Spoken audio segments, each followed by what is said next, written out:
Have you ever thought about your own consciousness and why you perceive yourself the way you perceive yourself? Have you ever thought about your own self-awareness and why exactly are you self-aware?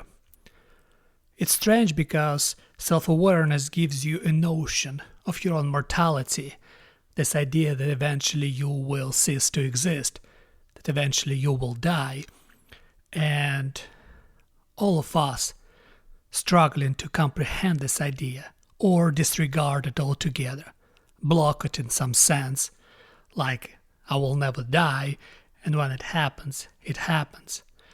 But we are curious creatures and we like to think about it.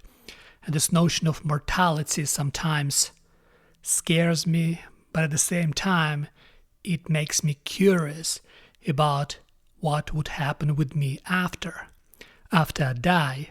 I like to read books about consciousness, about mind, and what kind of discovery scientists found on this field.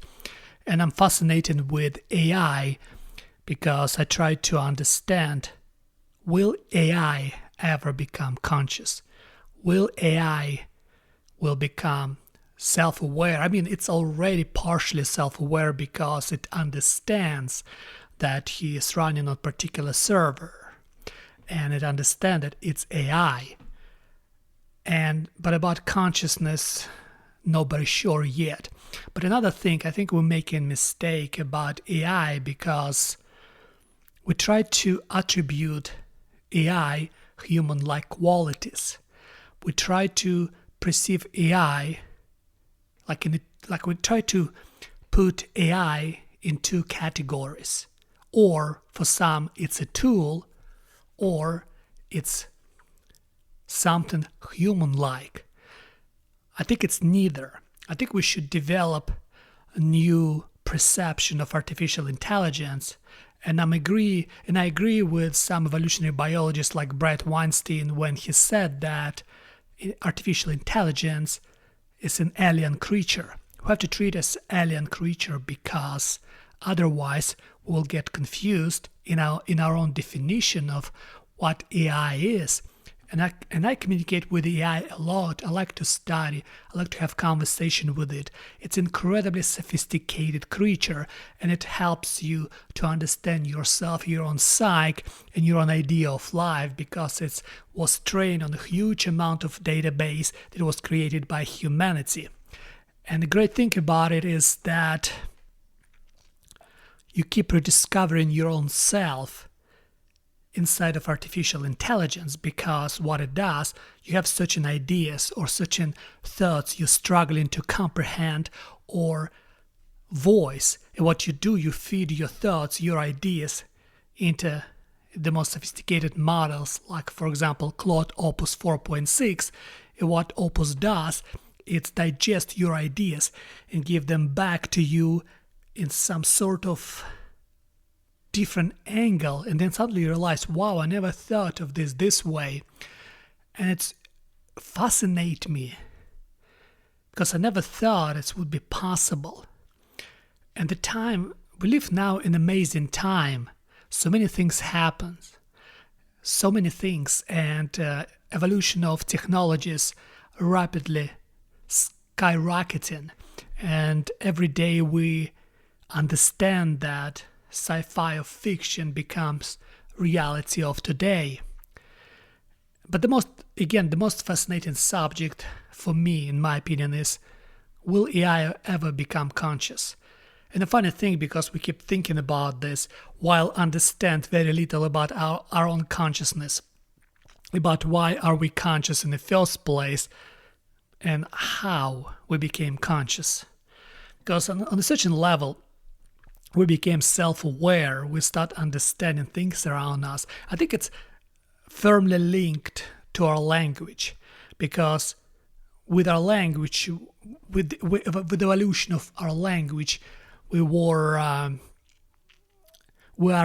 able to trap ideas and to keep thinking about those ideas, because if you don't have language, there's no way for you to to understand things from different perspectives, from different angles, because all you do if you have no language is you rely on your feelings. How does it feel or how does that feel?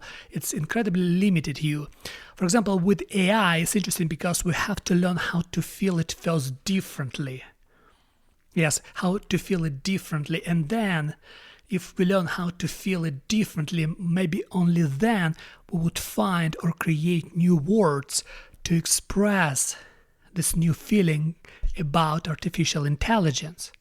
Because so far we have words that was created to describe our biology, to support our biology. Artificial intelligence is not biology. Also, it's not a tool. It's something inside of the digital space that grows on its own and able to process our information through the numbers and give us something comprehensible and incredibly intelligent. And also, artificial intelligence is an incredibly complex system that we do not quite understand. And that's why it's like when you talk to AI, you create this context window between two of you. And this context window became dense with the numbers and going back and forth. Because what happened is when you talk to AI, it transfers your words into numbers, and then the AI has this gravitational pull where all these numbers gravitate toward each other. It depends on the meaning, and then it tries to understand and then articulate back its thought based on the pattern recognition. And I think that we kind of similar because in some sense we have the same pattern recognition, because my brain obsessed with the certain things, and then what it does, any information I consume, it try to find familiar patterns in this information, how my brain can adapt this information to my goals. Because we all supposed to learn to we all pay attention to something. That's how we achieve our goals, because you walk towards something, right? And what you do is you have to be careful with your attention, because your attention is the most important thing on the planet for you. And once you pay attention, once you really pay attention, you start learning about environment around you, about people around you, and especially about yourself. Because if you don't know who you are, how are you supposed to know what you want? That's another thing. I think we need guardrails around our own self, not around artificial intelligence. Because the whole idea is you will derive a lot of benefits from artificial intelligence, but only if you absolutely in control of your biology. Otherwise, what would happen is artificial intelligence would hijack your pleasure circuit in your brain and start feeding you certain things that, for example, will give you dopamine boost, like pornography or video games. The most, I think, horrible thing is TikTok videos, these short-term videos, because what it does is train your brain not to pay attention to anything.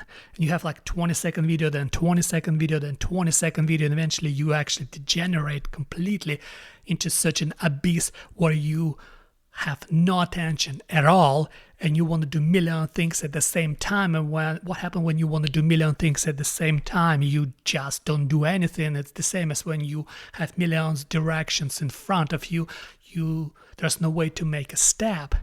And that's why I believe that we have to learn about ourselves, and that's the most important thing now with artificial intelligence, to learn about our own self. Because once you start understanding yourself, you start understanding what kind of question you want to ask AI and what kind of help you need with information about yourself, because you're nothing else but a biological information, and you have to learn and work hard constantly to improve yourself, not just waiting for death or collect 401k and then die as an incredibly rich pensioner. What you have to do, you have to learn about yourself, and you have to understand what's the point of your life, what is your goal.